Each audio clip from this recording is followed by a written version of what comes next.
Bonjour à tous, je suis heureuse de vous retrouver pour un petit topo sur les énergies de la nouvelle lune en Sagittaire. Donc aujourd'hui, du 23 novembre 2022, la lunaison et la nouvelle lune aura lieu exactement à 23h57 ce soir. Donc nous sommes vraiment encore là dans une lune qui est en passage dans le signe du Scorpion et qui se rapproche peu à peu du soleil en Sagittaire, déjà entré en Sagittaire. Donc c'est une lunaison qui a lieu au tout premier degré du Sagittaire, ici on le voit, et qui est aussi accompagnée d'une conjonction de Vénus à Mercure, qui elle aussi est un moment d'intention, mais qui va se poser plutôt dans le domaine de l'expression écrite ou de la communication à travers laquelle on veut amener une expression artistique ou du sensible. Donc c'est la combinaison entre communiquer, écrire, se relier et en même temps valoriser, on pourrait dire gagner sa vie à travers l'écriture. Enfin encore une fois, l'astrologie c'est tellement de dimensions que il faut aller voir en chacun de vous ce que cela peut représenter pour ce qui vous concerne. Donc cette nouvelle lune, de quoi nous parle-t-elle ? À quoi est-ce qu'on est invité dans ce mouvement ? Finalement, à cultiver certaines postures, cultiver certaines valeurs pour aller introduire dans notre vie plus de bien-être, c'est-à-dire entrer dans cette voie d'harmonisation de notre propre couple planétaire Soleil-Lune. Alors, petite parenthèse, c'est intéressant d'aller voir où se trouve l'axe du mi-point de votre couple planétaire Soleil-Lune, parce que cela va vous montrer quelle est la voie d'harmonie, la voie d'harmonisation, les voies d'harmonie pour ce bien-être au quotidien. Donc l'astrologie, c'est de nombreux couples planétaires et chacun d'entre eux travaillant ensemble pour entrer dans des relations harmonisées. Et ces voies d'harmonie se manifestent à travers, d'un point de vue technique, ce qu'on appelle les mi-points. Voilà, donc ça c'est à noter et c'est pour ça que c'est intéressant, ces mi-points.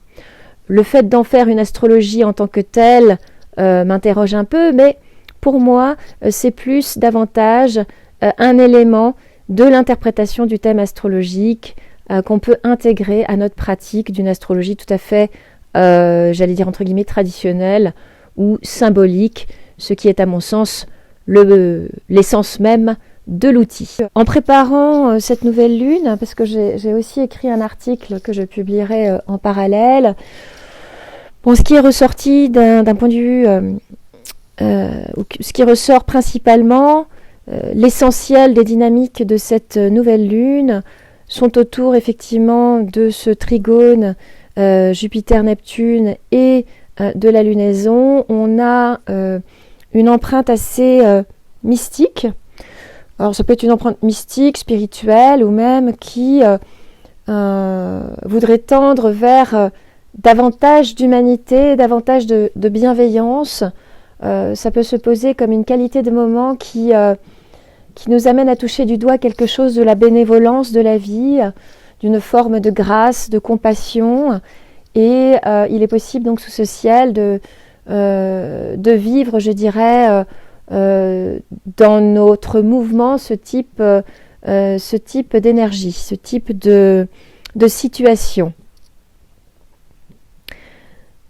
Je pense, et j'aime bien donner des exemples, et forcément les exemples que je vais donner se rattachent à ma propre expérience de vie, mais moi, j'ai vécu et je vis ces énergies actuellement dans ma participation à un projet au village dans lequel nous nous retrouvons d'un point de vue intergénérationnel, et où ça fait beaucoup de bien à tout le monde de se retrouver ensemble, de retrouver de l'accueil inconditionnel, et c'est ça aussi dont il est question avec ce Sagittaire qui est l'hospitalier.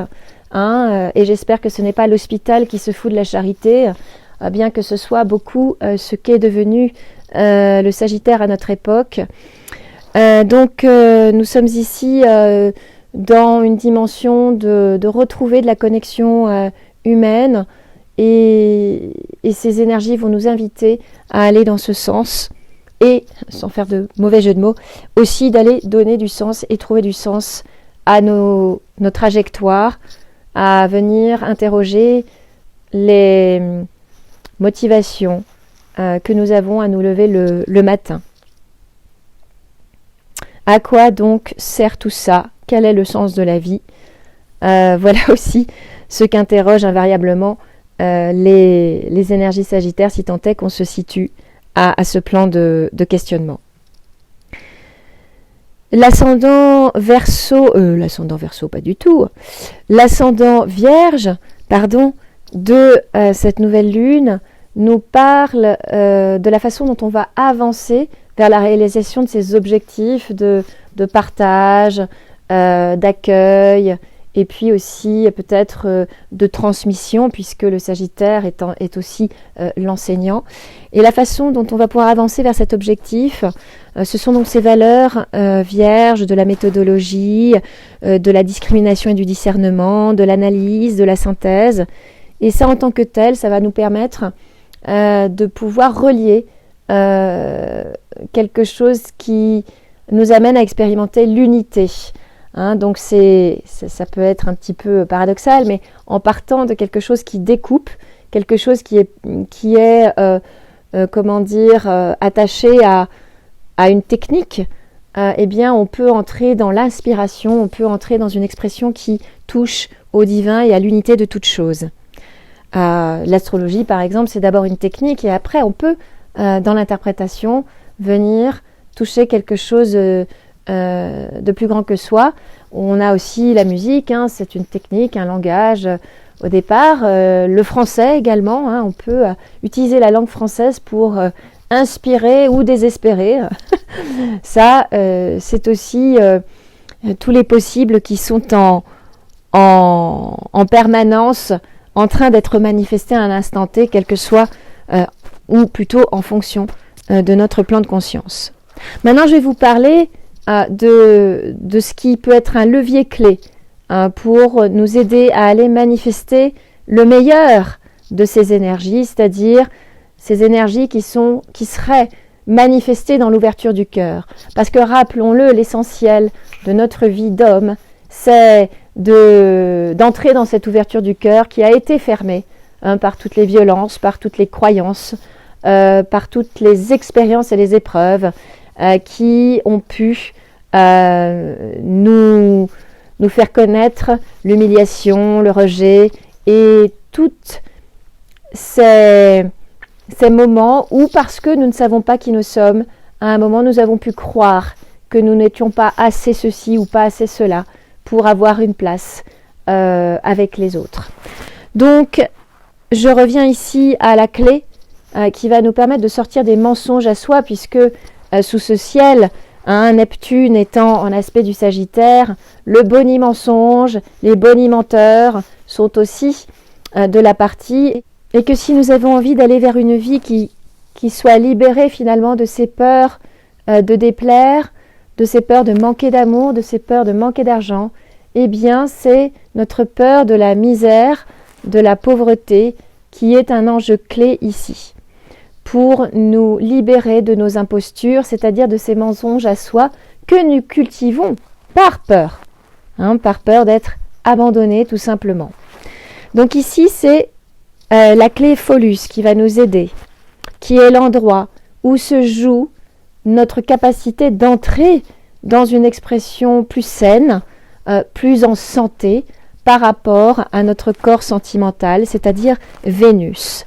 Parce que ce qui se joue ici, c'est vraiment nos postures sentimentales et nos postures en rapport avec nos valeurs. Voilà, la perversion des valeurs caractérise notre époque, puisque la perversion des valeurs correspond à un système hors sol, c'est-à-dire qui n'est pas en lien avec la réalité de l'enrichissement qui suppose en fait un temps nécessaire. Eh bien, ce temps nécessaire, il nous fait peur. On va voir ça à travers Phallus, dans le signe du Capricorne. Le temps nécessaire à la valorisation et à l'enrichissement naturel qui ne peut se faire que par le temps, par la maturation naturelle, est perverti. Nous ne voulons pas respecter le temps nécessaire, Phallus en Capricorne, par peur de manquer d'argent et d'amour. C'est ça dont il est question. Et c'est ça qui est à la racine cause des perversions dans nos créations chimériques et dans nos visions de la croissance. Nos visions de la croissance qui sont encore décorrélées du temps nécessaire. Donc quand on parle de venir transformer notre rapport au temps, eh bien on parle de venir transformer notre rapport à nos peurs qui se sont liées à ces valeurs du Capricorne. Il y a une perversion des valeurs du Capricorne. On parle de responsabilité, mais on ne la met pas au bon endroit. Chacun est responsable de ses choix. Chacun est responsable de prendre les décisions pour son propre bonheur. Il n'y a personne, même pas un État-providence, même pas un État de droit, qui pourrait se substituer à notre libre arbitre pour nous dire ce qui est juste et bon pour nous. Donc je parle ici évidemment de tout un chacun, je dirais des personnes qui peuvent entrer dans une forme d'autonomie et qui pourraient se saisir d'elles-mêmes, se saisir de leurs responsabilités. Donc ici, c'est Phallus la clé.